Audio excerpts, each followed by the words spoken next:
AC technician రిపేర్లు కానీ అదేవిధంగా ఇన్స్టాలేషన్ కానీ ఇటువంటివన్నీ నేర్చుకొని కొత్తగా ఈ ఏసీ టెక్నీషియన్ వర్క్ స్టార్ట్ చేద్దామంటే ఇటువంటి టూల్స్ మనకి కావాలండి. ఇటువంటి ఎక్విప్మెంట్స్ తీసుకోవాలి. టోటల్గా టూల్స్ అన్నీ మనం కొనుక్కుంటే టోటల్ బడ్జెట్ ఎంత అవుతుందండి, ఇటువంటి విషయాలన్నీ కూడా మీకు ఈ వీడియోలో చెప్తానండి. ఇటువంటి ఇక్కడ చూస్తున్నారు కదండి, ఇవన్నీ కూడా ఏసీ టెక్నీషియన్ సంబంధించిన టూల్స్ అనమాట. ఇవన్నీ కింద నేను పరిచయం అనమాట. ఇప్పుడు 1 by 1 చెప్తాను మీకు.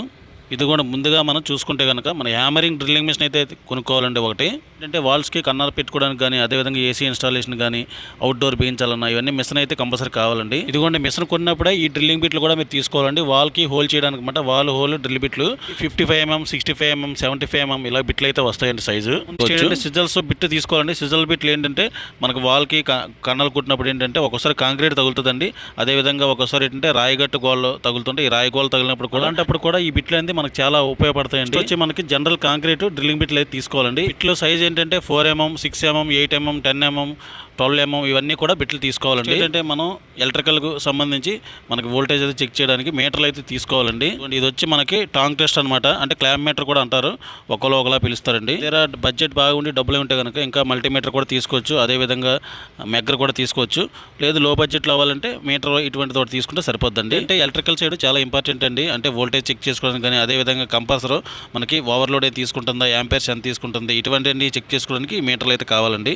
నెక్స్ట్ ఐటమ్ వచ్చి పైపు బెండర్లు తీసుకోవాలండి. పైపు బెండింగ్ చేయడానికి స్ప్రింగులు తీసుకోవాలి. ఇదేంటంటే పైపుల్లోని మనం పెట్టి బెండ్ చేస్తాం అనమాట. ఏంటంటే 5A తోటని 3/4 తోటి సైజులు తీసుకోవాలండి. నెక్స్ట్ గ్యాస్ ఫిల్లింగ్ సిలిండర్ ఒకటి తీసుకోవాలండి. సిలిండర్ అయితే కంపల్సరీ తీసుకోవాలి. గ్యాస్లో రకరకాల గ్యాస్లు ఉంటాయండి. R22 కానీ R32 కానీ. R22 అంటే పాత ఏసీలో అయితే ఎక్కిస్తామండి, ఓల్డ్ మోడల్. అదే ఇప్పుడు వచ్చి న్యూ మోడల్ అన్నిటికి R32 గ్యాస్ అయితే మనం ఎక్కిస్తాం అనమాట. R410 గ్యాస్ కూడా మనకి ఉపయోగం అయితే ఉందండి. నెక్స్ట్ ఐటమ్ వచ్చి స్క్రూ డ్రైవర్ అయితే తీసుకోవాలండి. Star screw driver, minus screw driver రెండు ఉంటాయి అనమాట. ఇందులోని ఇన్సులేషన్ అయితే తీసుకోవాలండి. సాక్ కొట్టుకుంటే మన సేఫ్టీ ఉంటుంది. చేయటం వచ్చి కటింగ్ ప్లేయర్ తీసుకోవాలండి. కటింగ్ ప్లేయర్ అయితే టపరే కంపెనీ తీసుకోవాలి. చాలా క్వాలిటీ అనేది బాగుంటుంది. టెక్నికల్ వర్డ్ లోని కాంబినేషన్ ప్లేయర్ అంటారు అనమాట కటింగ్ ప్లేయర్ ని. ఇది వచ్చి చిన్న గ్యాస్ సిలిండర్ అండి. అంటే పోర్టబుల్ గ్యాస్ సిలిండర్ అనమాట. Oxygen gas cylinder.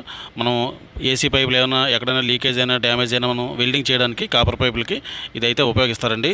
Next item వచ్చి హ్యామర్ అండి. హ్యామర్ అయితే అందరు వర్కర్లు కూడా వాడతారు అనమాట. ఎలక్ట్రిషియన్ కానీ మరి ఏసీ టెక్నీషియన్ కానీ ప్లంబర్ కానీ అందరూ కూడా ఈ హ్యామర్లు అనేది మనకు అవసరం అండి. ఓన్లీ ఐరన్ హ్యామర్ ఒకటే కాకుండా ఫైబర్ హ్యామర్ కూడా తీసుకుంటే మంచిది. మా ఇంట్లోకి గేజ్ ప్రెజర్ మీటర్ అయితే తీసుకోవాలండి. మ్యానిఫోల్డ్ గేజ్ సెట్ అంటారు అనమాట దీన్ని. ఇంకా ఏంటంటే రెడ్ కూడా ఒకటి వస్తుందండి. నేను చెప్పే బేసిక్ టూల్స్ అన్ని ఈ విధంగా కొనుక్కోవడానికి ఒక 30,000 రూపాయల వరకు ఖర్చు అయ్యే అవకాశం ఉందండి. ఇంట్లో ఇంకా మీరు హెవీ క్వాలిటీ తీసుకుంటే 50,000 రూపాయల వరకు కూడా ఖర్చు అయ్యే అవకాశం ఉందండి. మనకు వచ్చి ఈ టూల్స్ అన్ని హోల్సేల్ లోని విజయవాడలోని 2 టౌన్ ఏలూరు రోడ్ లో అయితే తీసుకున్నానండి. ఈ